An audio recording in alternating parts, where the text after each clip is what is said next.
Hope everyone's doing great out there. We're still under some quarantine and some tough times. So, just like last week, we're going to try to lay out some philosophies or some theories in which you can run your home exercise through. Today, we're talking about some exercise considerations when weight loss is the top priority. Now, this is a very complex equation.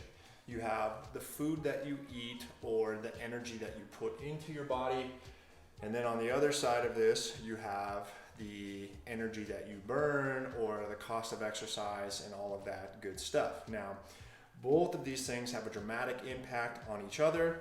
We're going to stay away from any food conversations today, and if you have any questions with that, do not hesitate. Stephanie is more than capable of helping you understand what is required on this side of the equation if you have any specific questions here.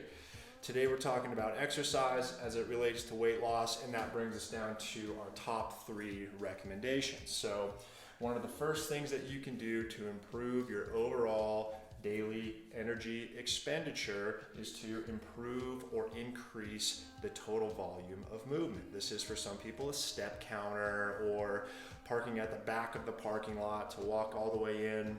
If you live in a home that has multiple floors, using the restroom on the top floor as opposed to the first floor so that you can get a few more steps in.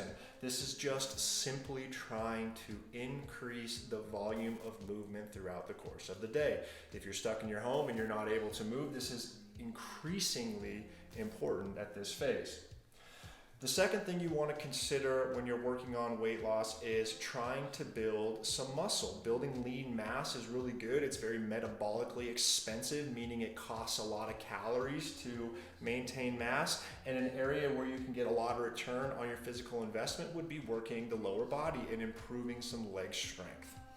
I always want to advise you to avoid overloading. You want to make sure that you're doing exercise that's probably a little maybe lighter than what you think you should be doing to avoid any tendon or other irritation that might get in the way from you exercising consistently. So you do want to build some muscle, which is very important to achieving weight loss. However, you want to do it in a way that keeps you training, so make sure that you are aware of how much weight you're putting onto the system.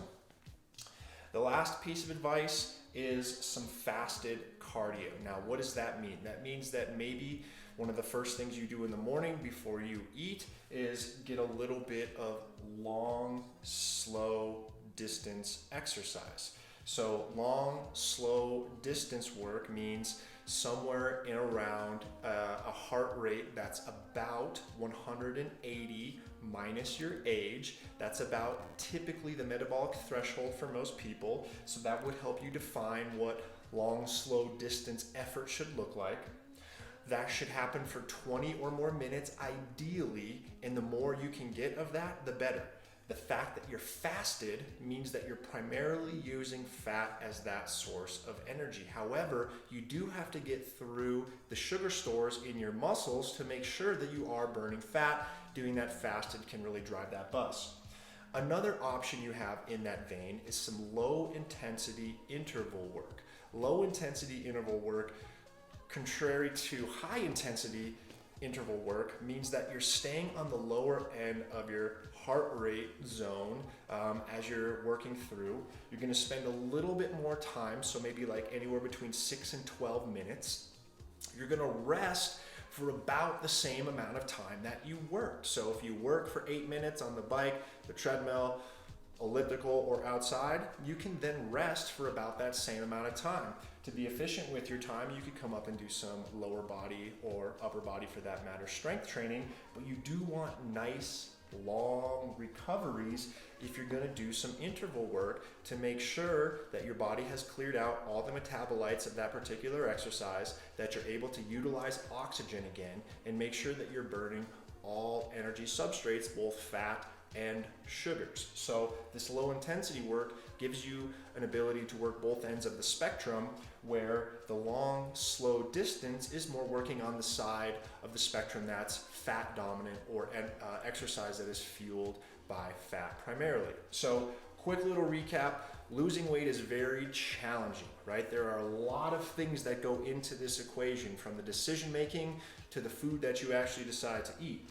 However, on the exercise side of things, it can be a little less complicated, and here's 3 general approaches that you can use. Move your body a little bit more.